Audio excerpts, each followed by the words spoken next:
50 comunas del país están bajo cuarentena total y la mayoría supera el mes de confinamiento. Los expertos han cuestionado la efectividad del encierro y aseguraron que la movilidad aumenta mientras más se extiende una cuarentena. Para hablar de este tema, tomamos contacto con el investigador del Instituto de Sistemas Complejos de Ingeniería, Franco Basso. Franco, ¿cómo estás? Muy buenos días. Buenos días, Rafa. ¿Qué tal? Franco, con un mes de cuarentena encima en algunas comunas, con la perspectiva de seguir en cuarentena, ¿en qué se basa este diagnóstico de que mientras aumenta la cuarentena se comienza a perder efectividad en la reducción de la movilidad? Esto proviene de datos concretos que nosotros hemos obtenido en un convenio que tenemos como Instituto de Sistemas Complejos de Ingeniería con la empresa de telecomunicaciones Entel. Yeah. Y nosotros hemos estado durante todo el año pasado y también durante los primeros meses de este año monitoreando la movilidad a través de antenas celulares de manera anonimizada y de manera muy desagregada.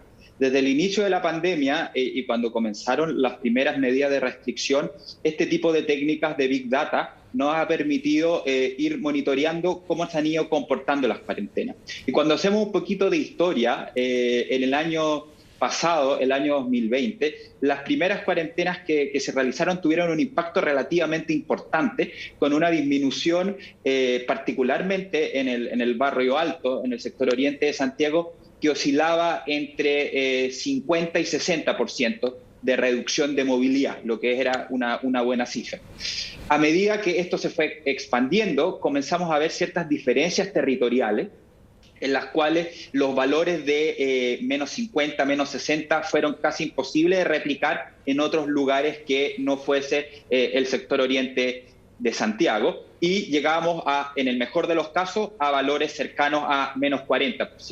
Cuando replicamos este tipo de procedimientos para las cuarentenas, nos damos cuenta que esos valores de entre menos 30 y menos 40, que por ejemplo tenían comunas como Valparaíso, Cerro Navia y La Reina, hoy en día es cerca de la mitad que lo que teníamos en esa cuarentena del año pasado. Por ejemplo, Valparaíso en la cuarentena pasada tuvo una disminución de menos 33% en la movilidad y actualmente tiene una disminución de menos 16%.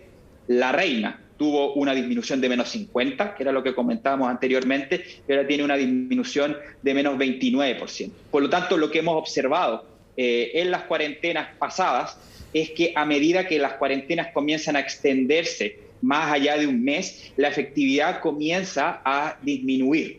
Y un estudio que hizo el profesor Musalem, también del Instituto de Sistemas Complejos de Ingeniería, va un poco también en ese sentido e indica que a medida que las cuarentenas sobrepasan el mes, se va perdiendo mayor movilidad. Y es justamente lo contrario de lo que uno quisiese. Franco, no solamente en las próximas semanas no vamos a tener menor movilidad, sino que probablemente tengamos más. Franco, pero hay dos datos que a mí me llaman la atención inmediatamente. Primero, el que estamos conversando como punto central. La movilidad inicialmente se reduce, pero a medida que se extiende en el tiempo, esta cuarentena se va haciendo cada día más ineficiente. Si comenzamos con un 50%, podemos terminar con un 29%, lo cual de reducción, lo cual nos deja en que el 60% de la gente, 70% de la gente sigue moviéndose. Segundo, es evidente que la persona con mejores ingresos, las comunas oriente de la capital, Providencia, Vitacura, Las Condes, Barnechea, pueden reducir su movilidad hasta casi los estándares internacionales. Pero La Pintana, Lo Prado, Cerro Navia, las comunas más pobres de nuestra capital no pueden hacerlo. Simplemente eso, o me equivoco mucho yo, o eso indica que las personas con menos recursos están obligadas a salir a la calle a ganarse el sustento o no tienen la suficiente cobertura para quedarse en su casa, la suficiente cobertura económica, digo. Sí, eso definitivamente es así. De hecho, en otros estudios que hemos realizado como instituto, hemos demostrado que la capacidad de generar teletrabajo puede llegar a ser 3 veces mayor en este tipo de comunas con respecto a comunas del sector sur. Y otro dato interesante, cuando uno desagrega un poco esta movilidad y trata de entender cómo se está moviendo la gente, uno observa que efectivamente las personas están intentando dejar de utilizar el transporte público. Se han entregado las últimas semanas información con respecto a la utilización del transporte público y este ha disminuido valores que son relativamente altos. El Metro de Santiago está teniendo cerca de 500.000, 600.000 validaciones diarias versus 2.8 de un periodo normal. Lo mismo ocurre con Transantiago. Claramente aquí hay un efecto de evasión. La evasión está descontrolada en el transporte público y estas cifras en realidad pueden estar escondiendo un poco más de movilidad. Pero también da cuenta que las personas están intentando modificar sus patrones de movilidad para irse por los modos que ellos consideran más seguros. De hecho, un estudio que hizo la empresa Cabify y que se publicó en el Mercurio hace algunos días, demuestra que la utilización de este tipo de herramientas de transporte privado pagado, tipo Uber, ha disminuido en gran parte de Santiago, particularmente en el sector oriente, pero en comunas del sector sur, como La Pintana, como Puente Alto, como La Florida incluso, no ha disminuido, sino que ha aumentado. Es decir, las personas están necesitando ir igual a sus trabajos y lamentablemente lo están haciendo a través de modos que son más caros, como el automóvil particular, probablemente comprado durante los últimos meses con los retiros del 10% para tratar de tener un modo más seguro, o otro modo que es bastante más caro, como es estas aplicaciones. Aquí nuevamente queda de manifiesto esta diferencia territorial que existe en Chile, particularmente en Santiago, y que conecta muy bien con lo que conversabas con tu entrevistada anterior, de la necesidad que tienen las personas de poder mantener una cuarentena, pero que se haga teniendo los ingresos para que eso pueda mantenerse. Con las cuarentenas actuales, la verdad es que lo que vamos a ver es que vamos a tener cada vez menos acatamiento y por tanto va a terminar siendo letra muerta. ¿Cuál es el periodo desde que se instaura una cuarentena hasta que esta es efectiva? Digamos, ¿cuánto? ¿10 días, 15 días, 21 días?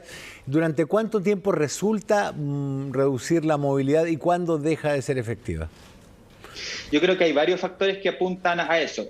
Otra parte de este estudio demostró, se acordarán ustedes, en marzo, que entró en cuarentena una gran parte de Santiago, salvo algunas comunas del sector norte y del sector oriente. Sí. Lo que se demostró con esos datos es que en esas comunas, en las comunas del sector norte y oriente, no tuvo casi ningún impacto en términos de movilidad que el resto de las comunas entraran en cuarentena. Por lo tanto, aquí lo que ocurre y lo que finalmente termina siendo motor de movilidad es la necesidad de generar y de tener esos trabajos, muchos de los cuales están ubicados en este eje Providencia-Las Condes. Ahora bien, el periodo en el cual las cuarentenas tienen una mayor tasa de efectividad probablemente andan entre las 2 semanas y un mes. El estudio que comentaba anteriormente del profesor Musalem y este otro estudio que realizamos en el instituto demuestra que una vez que se sobrepasa este mes de cuarentena, los valores comienzan a disminuir de manera dramática. Y de hecho, nosotros vimos, yo estuve monitoreando particularmente la región de Valparaíso en la primera cuarentena, nosotros llegamos a observar que los efectos de la cuarentena llegaron a disiparse por completo. Recuerden que estuvo varios meses en la región de Valparaíso en cuarentena en varias de sus ciudades y lo que llegamos incluso es a tener un aumento de la movilidad con respecto a lo que teníamos antes de las medidas de restricción. Por lo tanto, lo que hay que tratar de evitar a toda costa es que las cuarentenas se eternicen. Y ahí nuevamente parece extraño que en algún minuto se haya dicho que las cuarentenas iban a tener una duración máxima de un mes, y la verdad es que a la primera dejaron de cumplir aquello, porque eso nuevamente pone de manifiesto cuál es la confianza que uno tiene a la palabra empeñada por las autoridades. ¿Es necesario tener cuarentenas? Sí, pero deben ser cuarentenas cortas, cuarentenas muy bien fiscalizadas y con los aportes económicos que permitan tener una cuarentena efectiva. Si seguimos extendiéndola, finalmente lo que ocurre es que pierden total efecto. Franco Basso, investigador del Instituto de Sistemas Complejos de Ingeniería, muchísimas gracias por este contacto con CNN Chile. Que tengas una buena jornada. Gracias, Rafael, que estés muy bien.